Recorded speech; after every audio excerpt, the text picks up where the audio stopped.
그 나라의 통치권자가 누구냐에 따라서 나라의 모습이 달라지고 운명이 달라지는 것을 우리가 보게 됩니다. 한 사람에게 공동체의 모든 운명이 달려있는 그런 그 구조나 한 사람에 의해서 공동체의 운명이 좌지우지되는 그런 구조가 건강한 구조는 아닐 수 있지만 한 사람의 지도자가 가지고 있는 역할이나 중요성이 얼마나 큰지는 아무리 강조해도 지나치지 않을 것입니다. 특히 왕이 통치권을 가지고 주권을 가지고 있던 시대에 누가 왕이냐에 따라서 그 나라의 운명이 달라집니다. 어떤 왕이 오르느냐에 따라서 망하기도 하고 태평성대를 이루기도 합니다. 어느 나라의 백성이냐에 따라서 백성의 삶의 질이 결정이 됩니다. 오늘 본문은 하나님이 다스리는 이 하나님의 나라가 이 땅에 임하면 하나님의 나라가 이 땅에 임재할 때 우리에게 이루어질 때 어떤 현상이 나타나는지를 보여주고 있습니다. 그래서 오늘 계속 지금 누가복음에서 하나님의 나라를 다루고 있는데 여러분 하나님의 나라가 이 땅에 이루어질 때 나타나는 현상, 나타나는 증거가 무엇이냐? 오늘 본문에서는 그 첫 번째와 마지막에 이 수미상관법이라고 이제 맞추고 있는데 이것이 나중에도 나옵니다. 첫 번째가 뭐냐면 진정한 안식이 이루어집니다. 오늘 본문에 보면은 예수님께서 안식일에 누구를 고치냐면 18해 동안 꼬부라져 있는 이게 어떤 병인지 모르겠지만 오늘 본문에 보면 사탄에 매여 있는 귀신 들린 어떤 단순한 병이 아니라 사탄에 매임받은 그런 병을 앓고 있었던 이 여인을 예수님께서 치유하시는 역사가 나타나는데 즉시 치유를 받게 됩니다. 그래서 이것은 단순한 치유활동, 병 고치는 일이 아니라 이것을 통해서 사탄에 매여있던 한 여인이 그 사탄의 다스림, 여러분 보세요. 하나님의 나라의 통치가 임하고 하나님이 다스리면 사탄의 통치를 받고 사탄에 매여 있었던 한 여인이 영적인 자유함을 얻고 해방을 얻는 이 사건을 통해서 이건 구원 사건과 직결되는 것입니다. 단순히 병을 치료받는 것이 아니라 구원의 사건, 구원의 은혜가 임하는 진정한 안식의 의미를 주는 사건이라고 할 수 있습니다. 그런데 이 여인이 안수를 통해서 즉시 치유되는 것을 보고 회당장이 뭐라고 하냐면 왜 안식일에 사람을 고치느냐? 이거 뭐냐면 왜 율법을 어기느냐? 이걸 가지고 분노하면서 예수님에게도 비판하지만 그 병 고침을 받으러 안식일에 나온 사람들을 책망합니다. 너희들이 엿새 동안 뭐하고 엿새 동안 일할 날이 남아있는데 왜 안식일에 병을 고치러 오느냐? 그리고 책망합니다. 여러분 이 회당장은 이 여인이 지금 18년 동안 18해 동안 고통받다가 사단의 매인 가운데 있다가 해방을 받은 한 영혼이 자유함을 얻은 그것에는 별로 관심이 없어요. 이 회당장의 관심은 왜 안식일에 고치느냐 여기에 관심이 있는 거예요. 우리는 왜 말씀을 지킬까요? 왜 기도를 할까요? 왜 예배를 드릴까요? 어느덧 저와 여러분의 삶 속에 우리의 신앙의 연륜 속에 어느덧 우리는 신앙의 왜라는 질문은 하지 않고 어떻게라는 방법론만 가지고 살아가는 신앙이 되어 있는지도 모릅니다. 왜 내가 오늘 나와서 예배하는지, 오늘 왜 내가 하나님 앞에 기도하는지, 왜 하나님을 섬기는지 그 이유와 목적과 정신은 잃어버리고 그냥 예배니까 나오고 기도해야 되니까 기도하고 어느덧 하나님과 모든 그런 우리의 신앙의 행위 속에 그 신앙의 행위 자체가 하나님과 우리의 교제의 방법이고 하나님을 만나는 방법이었는데 어느 순간부터 그 모든 것을 행함에도 불구하고 기도하지 않는 거 아니에요. 기도합니다. 예배드리지 않는 게 아니에요. 예배가 없어서 문제가 아닙니다. 예배드립니다. 하나님의 말씀 가까이 합니다. 그런데 어느덧 말씀, 기도, 예배를 통해서도 하나님이 나와 함께 계시고 하나님과의 교제가 이루어지고 하나님께서 내게 말씀하시는 음성이 들리지 않는 우리가 되어 있지는 않습니까? 여러분 율법주의가 무엇이냐면 율법의 정신을 잃어버리고 율법을 문자적으로 지키려고 하는 것입니다. 율법의 정신이 뭐예요? 사랑이죠. 율법의 정신은 사랑인데 사랑은 잃어버리고 문자적으로 율법을 지키는 거예요. 사랑은 없어지고 지키느냐 안 지키느냐 가지고 싸웁니다. 본질은 없어지고 본질이 아닌 것을 가지고 교회가 에너지를 낭비합니다. 결국 득을 보는 것은 마귀뿐입니다. 여러분 그렇다면 안식이 무엇이냐? 여러분, 왜 유대인들은 안식일을 지키려고 했을까요? 왜 하나님은 십계명에 안식일을 지키라고 하셨을까요? 지키는 게 목적이 아니죠. 왜 안식일을 지키라고 하셨을까요? 여러분 잘 알고 계시지만 이 안식일의 그 안식일을 지키라는 이 계명이 어디에 나오냐면 십계명에 나오잖아요. 이 십계명에 나오는 이 계명이 그 앞에 전문이 있습니다. 뭐라고 해요? 나는 너희를 애굽 땅 종되었던 애굽 땅에서 건져낸 너희의 하나님 여호와라. 이 말이. 그러니까 구원의 역사 이후에 이 십계명을 주시면서 안식일을 지키라는. 즉 안식일은 구원 사건과 관계가 있습니다. 구원받은 것 안식일을 지키는 이유가 뭐냐면 그 구원받은 하나님의 구원의 은혜 때문에 지키는 거죠. 여러분, 회당장은 안식일의 진정한 의미를 몰랐습니다. 회당장은 사람들로 하여금 안식일을 지키게 했을지 모르지만 사람들이 진짜 누려야 될 안식을 빼앗고 있는 사람이었습니다. 여러분, 저도 한 교회를 이끌고 있는 목회자로서 가끔 제가 혹시 여러분들에게 안식을 누리도록 하나님이 주신 진정한 안식을 누리도록 인도하는 게 아니라 어떤 규칙과 질서가 목적이 되어서 여러분의 안식을 빼앗고 있는지는 아닌지 오늘 말씀을 보면서 생각해 보았습니다. 여러분, 나도 안식을 누리지 못할 뿐더러 다른 사람이 누릴 안식까지 빼앗고 있는 지도자, 다른 사람도 안식을 누리지 못하게 하는 지도자, 자신이 천국 못 갈 뿐만 아니라 천국 갈 사람까지 지옥으로 인도하는 지도자, 이것이 바로 바리새인의 모습이었습니다. 그래서 종교에는 안식이 없습니다. 여러분. 그렇다면 진정한 안식은 무엇이냐? 어떻게 임하느냐? 오늘 본문에 말씀하는 것이 뭐예요? 하나님의 나라가 임할 때 진정한 안식이 임합니다. 하나님의 나라가, 하나님의 통치가, 하나님의 다스림이 우리의 마음에 임할 때, 우리에게 임할 때 진정한 안식이 일어나는 거예요. 그러므로 예수님과 함께만 이 하나님의 나라, 하나님의 통치는 단순히 영혼 구원 얻는 것으로 끝나는 것이 아닙니다. 여러분. 하나님의 나라는 단순히 우리가 나중에 천국 가서 우리가 구원받고 천국 들어가는 것으로 끝나는 것이 아니라 하나님의 통치, 하나님의 나라가 우리에게 임해서 우리의 몸과 우리의 정신과 우리의 영혼과 전 인격이 회복되는 역사가, 진정한 안식이 그 안에서 이루어지는 거예요. 저는 오늘 여러분에게, 저에게 하나님의 나라가 임하게 되기를 주님의 이름으로 축원합니다. 그래서 하나님의 나라의 통치와 하나님 나라의 다스림이 진정한 우리 이 고단한 인생을 살아가는, 여러분, 우리의 마음에 안식이 있습니까? 여러분, 이 세상에 안식이 있습니까? 여러분, 오늘 여러분 마음속에 샬롬이 있습니까? 평안함이 있습니까? 사실은 그 평안함을 누려야 되는데 우리가 다 평안함을 누리지 못하고 살고 있어요. 어떤 문제로 인해서, 어떤 이유로 인해서 우리 마음속에는 평안함이 없습니다. 샬롬이 없습니다. 진정한 안식이 없습니다. 안식일을 그렇게 지키는데, 주일을 그렇게 지키는데, 예배를 그렇게 지키는데, 기도를 하는데 우리 안에 안식이 없어요. 진정한 안식이 없어요. 우리는 지키는 거에 목적이 있는 것이 아니라 그것을 통해서 하나님의 샬롬을 경험해야 되는데, 이 세상 속에서 우리는 세상 사람들과 똑같이 안식을 누리지 못하고 있는지도 모릅니다. 왜냐? 저를 비롯해서 또 여러분이 순간순간 하나님의 다스림과 통치에서 벗어나고 하나님의 통치를 받지 않고 내 고집과 때로는 내 생각과 내 지혜와 내 생각이 너무 앞서서 하나님이 말씀하셔도 듣지 않고 하나님이 말씀하셔도 귀 기울이지 않고 내가 하나님의 다스림을 받지 않기 때문에 그 순간 평안이 없어집니다. 여러분, 참 신기하죠? 아무리 힘들고 어려운 일도 하나님의 다스림과 통치를 받아서 말씀에 순종하면 우리 안에 상황과 환경이 주는 두려움보다 우리 마음속에 샬롬의 역사가 있어서 평안합니다.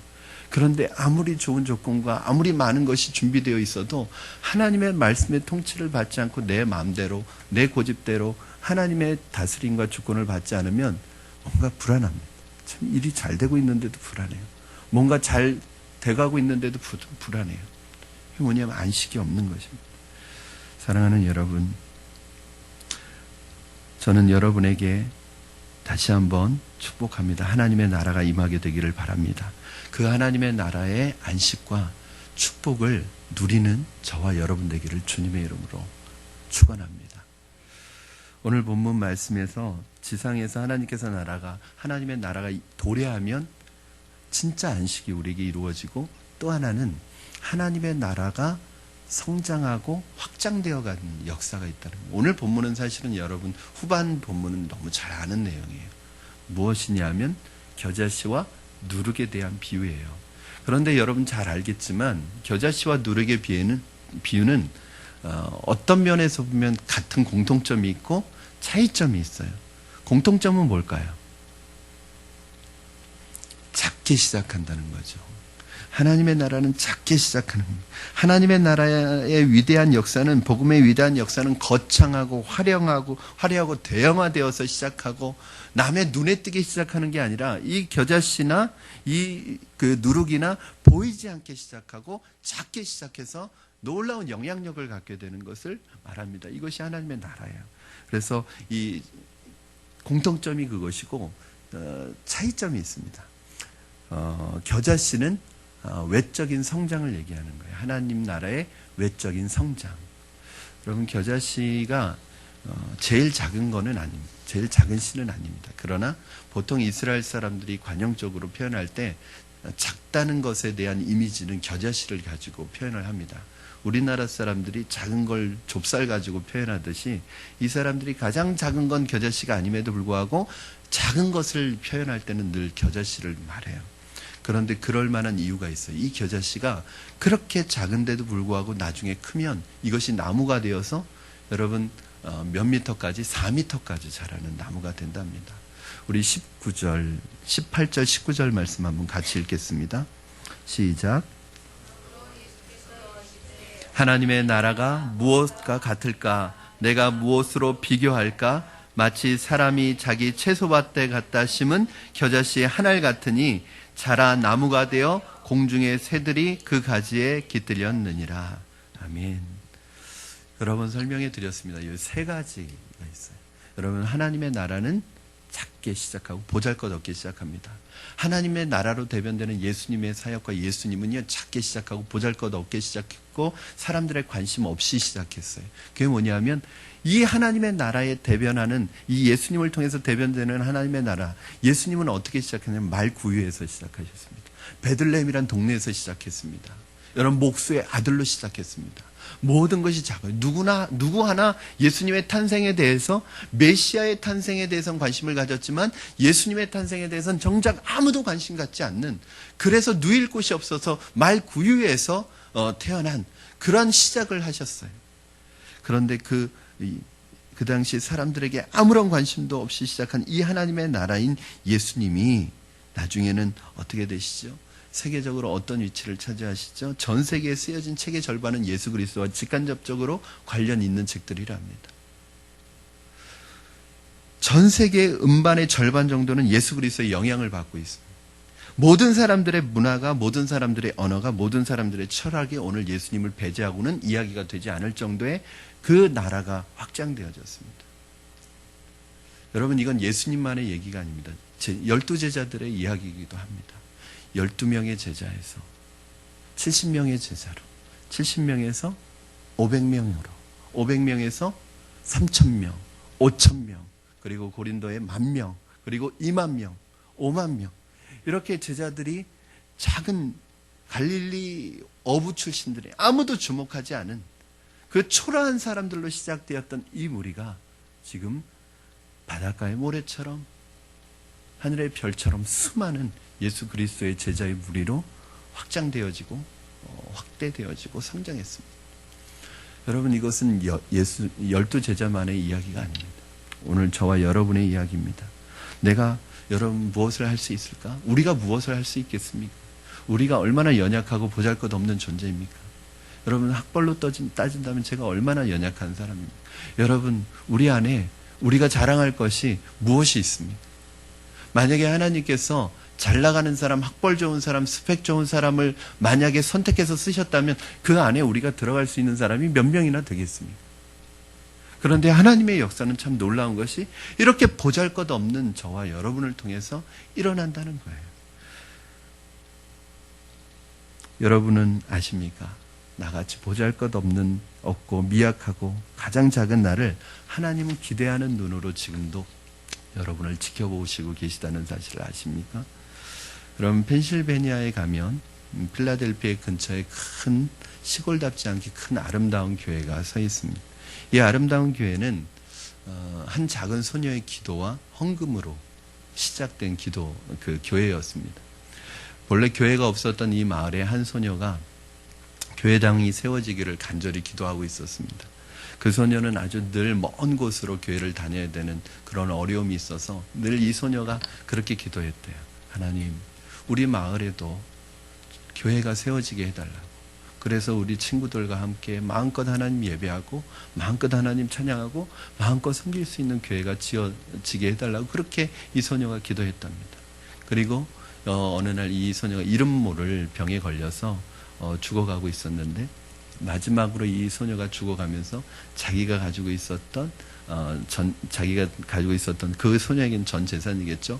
$5를 교회가 지어지기를 위해서 헌금을 하고 죽었답니다. 그래서 그 소녀의 묘에 그 소녀의 간절한 기도를 담은 편지 한 장과 그 속에 $5가 들어가 있었답니다. 이제 이 소식이 그 마을 전역에 퍼지고 방송을 통해서 전국으로 퍼지면서 그 소녀의 기도가 응답되기 시작하는데 전국에서 헌금이 쏟아지기 시작했어요. 그래서 그 교회가 지어졌다는 그런 이야기입니다. 여러분, 한 소녀의 작은 꿈과 작은 기도가 큰 역사를 이루는 것을 보여주는 것입니다. 여러분, 우리는 얼마나 작고 보잘것이 없습니까? 특히 하나님의 광대하심에 비추어 볼 때 우리가 자랑할 수 있는 것이 무엇입니까? 그러나 이 작고 보잘것없는 나를 통해, 우리를 통해 하나님의 꿈을, 하나님의 나라를 이루어 가시는 것을 생각할 때 얼마나 감사합니까? 저는 여러분을 통해, 우리 푸른나무 교회를 통해 이 놀라운 역사가 일어나기를 원합니다. 내 시작은 미약하였으나 창대케 되는 놀라운 역사와 은혜가 나타날 줄로 믿습니다. 또한 저와 여러분의 모습이 지금은 작고 보잘것없지만 반드시 하나님의 역사를 위해 아름답게 쓰임받을 줄로 믿습니다. 저와 여러분이 품고 꿈꾸는 하나님의 나라가 이 땅에 반드시 이루어질 줄로 믿습니다.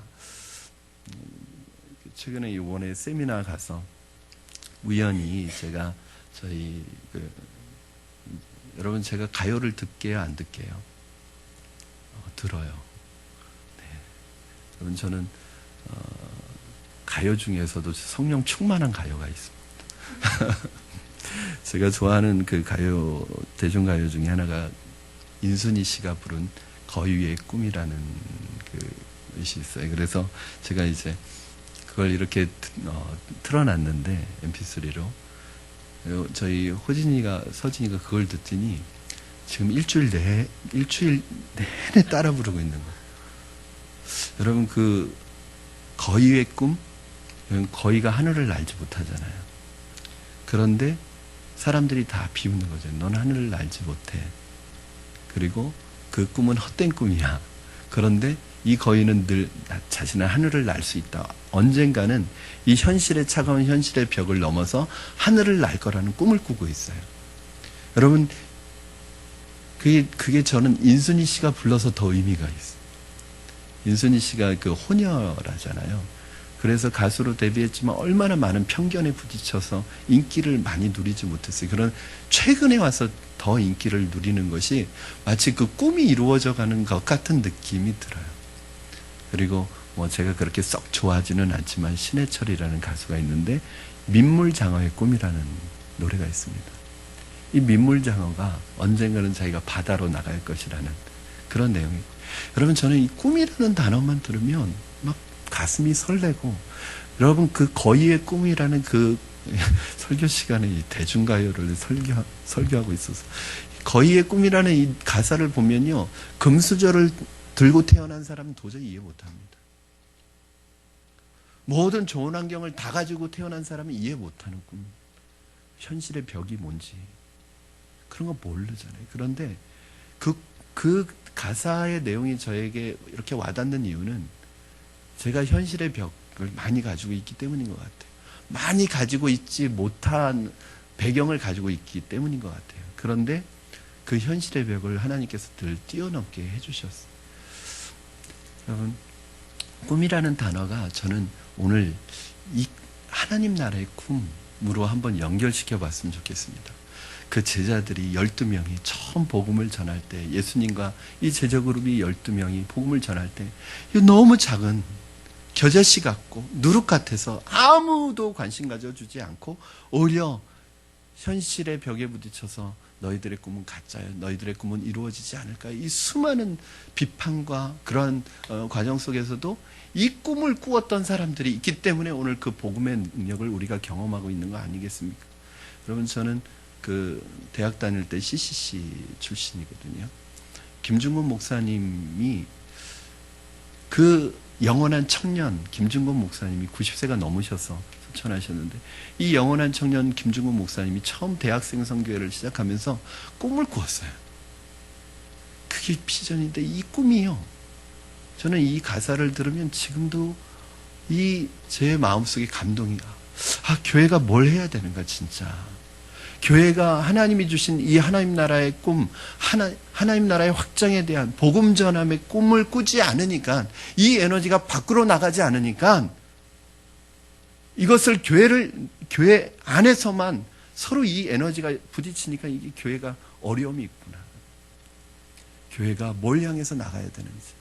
여러분, 김중곤 목사님이 여러분 잘 알겠지만 그 유명한, 이건 뭐 CCC 시맨들은 너무 잘 알고, 고향 같은 찬양입니다. 이 가사가 이래요. 이 찬양을 같이 부를 수는 없지만 가사가 중요하니까 좀 가사를 불러드리고 싶어요. 이분이 어떤 꿈을 꾸었냐면, 이게 찬양의 가사입니다. 민족의 가슴마다 피 묻은 그리스도를 심어 이 땅에 푸르고 푸른 그리스도의 계절이 오게 하소서, 오게 하소서. 이 땅에 하나님의 나라가 이루어지게 하소서. 모든 사람의 마음과 교회와 가정에도 하나님 나라가 임하게 하여 주시옵소서. 주의 청년들이 예수의 꿈을 꾸고 온 나라 방방곡곡을 다니며 예수의 복음을 전하는 그 꿈을 꾸기 시작했던 거예요. 여러분, 저는 오늘도 저와 여러분이 이 꿈을 꾸었으면 좋겠습니다. 우리 교회를 크게 성장시키는 꿈이 아니라, 우리 교회 잘 되는 꿈이 아니라, 우리 교회를 통해서 하나님의 나라가, 예수 그리스도께서 12제자와 꾸었던 그 꿈이 저와 여러분을 통해서 작지만, 소박하지만 이 작은 우리 교회를 통해서, 또 연약한 우리를 통해서 이루어지기를 주님의 이름으로 축원합니다. 여러분, 하나님의 나라는 정치로 되는 것 아닙니다. 하나님의 나라는 힘, 권력으로 되는 것 아닙니다. 하나님의 나라는 성령께서 이루어 가시는 성령의 능력으로만 가능합니다. 오늘 저와 여러분이 이 성령의 능력에 붙잡혀서 이 하나님의 나라의 꿈, 이 꿈을 위해서 우리 부수적인 건 조금 양보하고, 부수적인 건 조금 포기하고, 이 본질을 위해서 달려나가는 저와 여러분 되기를 주님의 이름으로 축원합니다. 여러분, 이렇게 하나님의 나라가 이루어져 갈 때 가장 중요한 것이 있습니다. 그것이 무엇이냐면 결과가 나타나는데, 어떤 결과? 제가 이 누룩은 설명하지 않겠습니다. 왜냐하면 이 누룩은, 겨자씨는 외적으로 크는 게 보여져야 안 보여져요? 보여지잖아요. 그런데 이 누룩은, 이 부푸는, 발효되는 과정이 보여져야 안 보여져요? 눈에 띄지 않습니다. 이건 겨자씨를 말한 건 외적인 성장을 말하지만 누룩을 말한 건 내적인 성장과 성숙을 얘기해요. 저는 우리 교회가 외적으로도 성장하기를 바랍니다. 그러나 외적인 성장보다도 외적인 성장이 내면적인 성숙과 함께 가지 않으면 그 외적인 성장은 오히려 우리 교회가 타락하는 것이 될 것입니다. 저는 여러분이 외적으로 성장하기를 바랍니다. 그러나 여러분의 내면이 성숙해지기를 바랍니다. 그래서 이번 그 사역훈련반에서 인터뷰 때도 말씀드렸지만, 저와 우리 사역훈련생들이 이번 사역훈련에서 함께 붙들고 기도해야 될 제목을 무엇으로 내걸었냐면 바로 성숙입니다. 사역자가 되는 것보다 더 중요한 것은 하나님 앞에 성숙한 사역자가 되어서 열매 맺는 사역자가 되자. 여러분, 사역의 스킬이나 사역의 실력이 중요하죠. 여러분, 실력이 없으면 안 되겠죠. 저는 여러분 그런 질문 가끔 하잖아요. 여러분 병원에 가실 때 제가 질문 하나 할게요. 착한 의사한테 가시겠어요? 실력 좋은 의사한테 가시겠어요? 착한데 실력은 없어요. 근데 그렇죠. 왜냐하면 내 목숨을 맡길 사람의 실력 없는 사람에게 맡길 수는 없어요. 저는 그러나 둘 중에 하나를 고르라면 그렇게 하지만 사실은 주님의 일을 하는 영적인 사역은 실력만 가지고는 아니에요. 그 사역자가 가지고 있는 실력과 능력과 스킬도 중요하지만 성숙함이 없으면 이건 오히려 무기가 됩니다. 다른 사람들을 깨트리는, 다른 사람들을 살리는 무기가 아니라 죽이는 무기가 될 수 있습니다. 그래서 이번 사역훈련팀과 제가 1년 동안 훈련할 것은 뭐냐면 바로 성숙입니다. 그래서 정말 하나님 앞에 다른 사람을 세우는 성숙한 사역자들을 훈련하는 것이 저희 목표이기도 합니다. 그런 은혜가 하나님 사역훈련을 받는 분들 뿐만 아니라 우리 모든 성도님들에게 있기를 주님의 이름으로 축원합니다. 마지막으로 성장의 결과인데 우리 19절 말씀 한 번만 다시 읽겠습니다. 19절 말씀 시작. 마치 사람이 자기 채소밭에 갖다 심은 겨자씨 한 알 같으니 자라 나무가 되어 공중의 새들이 그 가지에 깃들였느니라. 아멘. 여러분, 결국 이렇게 하나님의 나라가 자라가지고 성장해서 뭐가 됐냐면 울창한 나무가 됐어요. 그러니까 많은 가지, 푸르른 가지를 가지고 있는 풍성한 나무가 되었어요.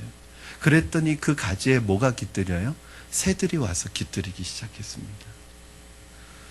사랑하는 여러분, 오늘 이 시간 주님께서 여러분을 다스리고 계십니까? 그분이 여러분의 왕이 되십니까? 그렇다면 그분이 다스리는 결과가 나를 통해서 어떻게 나타나고 계십니까? 내 인생의 나무에 새들이 날아오고 있습니까? 여러분의 인생의 나무에, 여러분의 품속에 지치고 상한 영혼들이 와서 안식을 누리고 있습니까? 쉼을 누리고 있습니까? 아니면 내 곁에 오기에 불편해하고 내 곁에 오기에 찾아오기에 어려워하고 나를 멀리합니까? 피곤한 이웃을 만날 때 그들에게 하나님의 말씀을 제공하고 주의 사랑을 베풀고 주의 거룩한 능력을 소개하고 예수 안에서 누릴 수 있는 평안과 안식을 소개하는 삶이 왕이신 주님께서 통치하시는 이 놀라운 나무의 열매를 통해서 제공되어지는 것. 왜 새들이 그 나무에 찾아올까요? 거기에 그늘이 있겠죠. 거기에 열매가 있겠죠. 거기에 쉼이 있기 때문입니다. 주님께서 저는 우리를 축복해 주시기를 원합니다. 저는 여러분이 하나님의 축복을 받기를 바랍니다. 그리고 그 축복을 우리도 받기를 열망하잖아요. 그런데 여러분 한번 생각해 보세요. 왜 축복받기를 원하십니까? 왜 그렇게 그토록 주님 앞에 축복을 원하죠?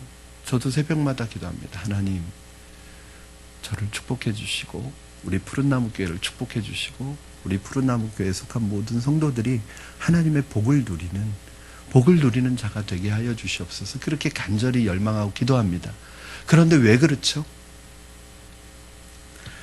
우리가 축복받기를 소원할 오직 하나의 타당한 이유가 있습니다. 그것은 내가 받은 축복을 나누기 위해서입니다.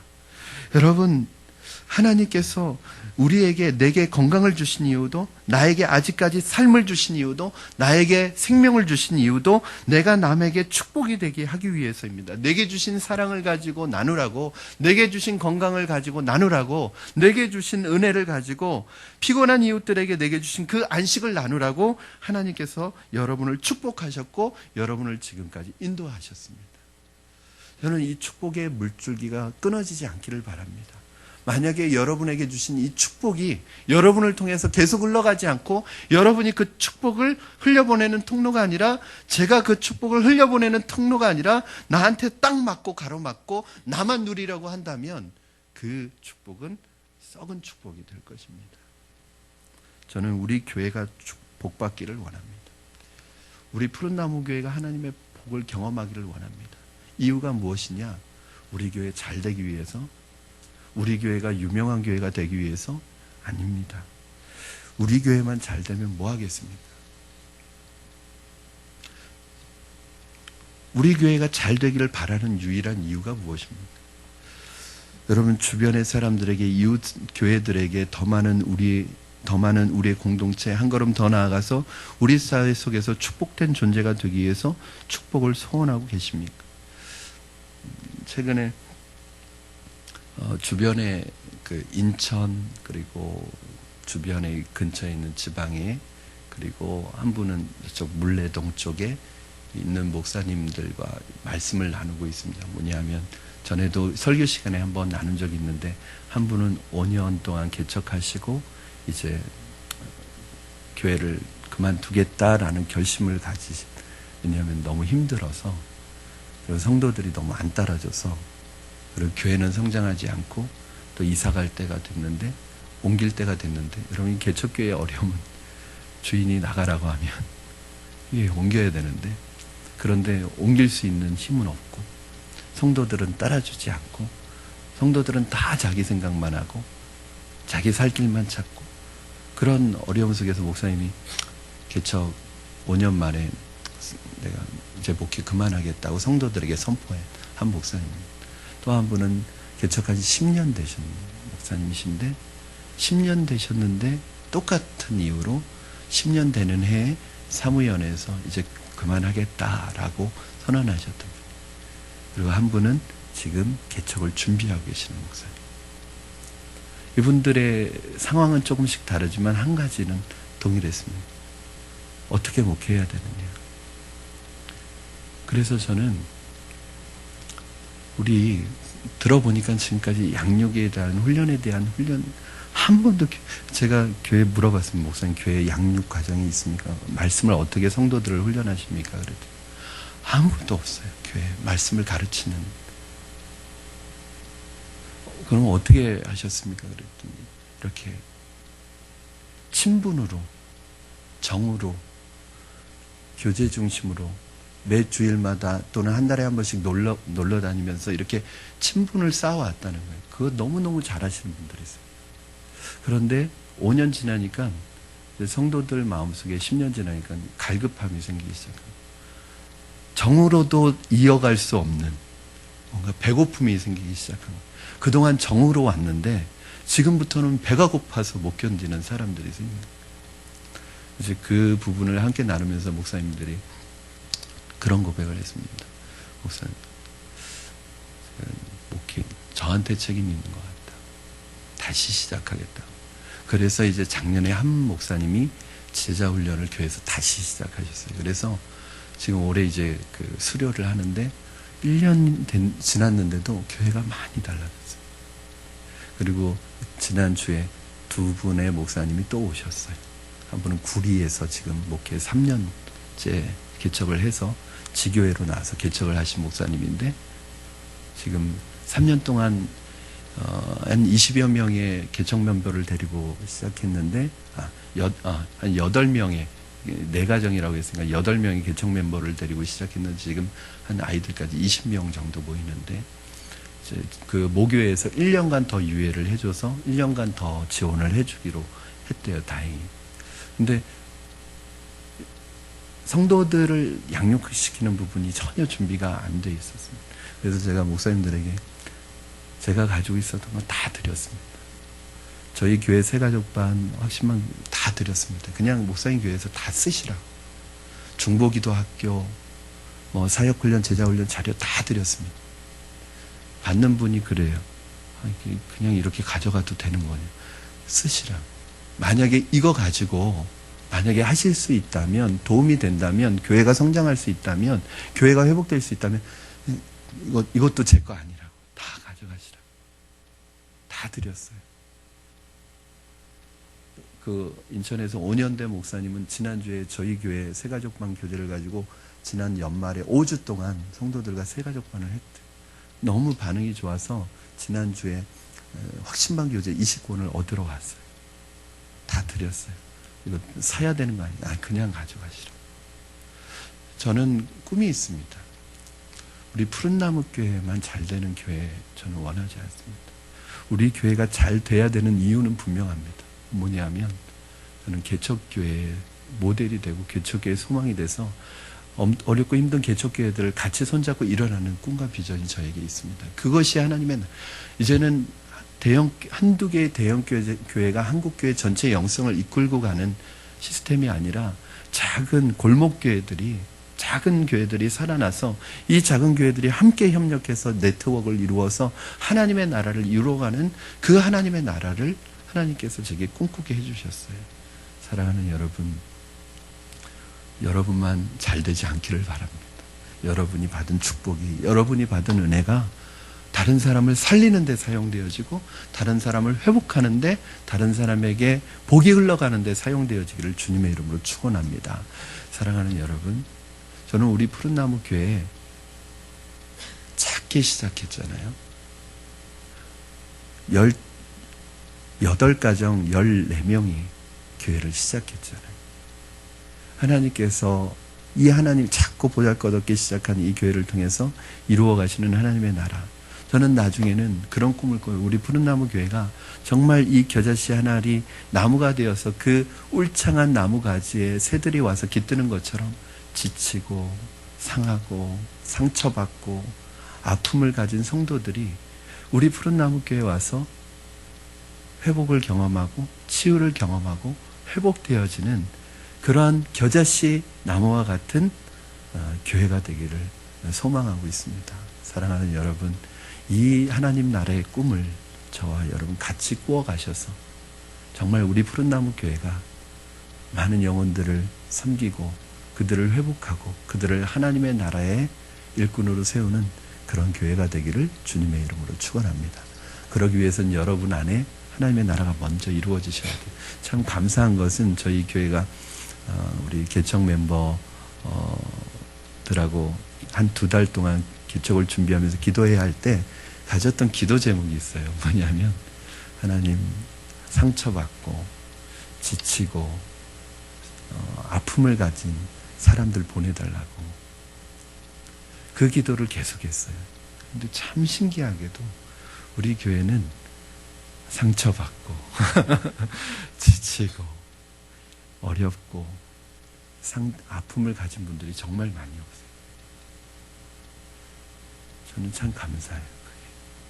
그분들이 말씀을 통해서 또 하나님의 은혜를 통해서 1년이 지나고 2년이 지나면 회복되어지고 새로워지고 이제는 막 힘들어서 환자처럼 그렇게 지쳐서 왔는데 한 1년, 2년 지나면 교회에서 다른 사람을 돕고 섬기고 사역하고 있어요. 건강해져서. 저는 우리 교회가 그런 역할을 감당하는 교회가 되기를 주님의 이름으로 축원합니다. 이 시간에 우리 함께 찬양하고 기도했으면 좋겠습니다. 이 찬양은 여러분에게 좀 낯설 수도 있지만 가사를 생각하시면서 하나님의 나라가 우리의 마음에 심령에 그리고 우리 교회 이 나라 민족에 하나님의 다스림과 통치와 공의와 하나님의 주권과 능력이 하나님 임하게 하여 주시옵소서. 그 마음으로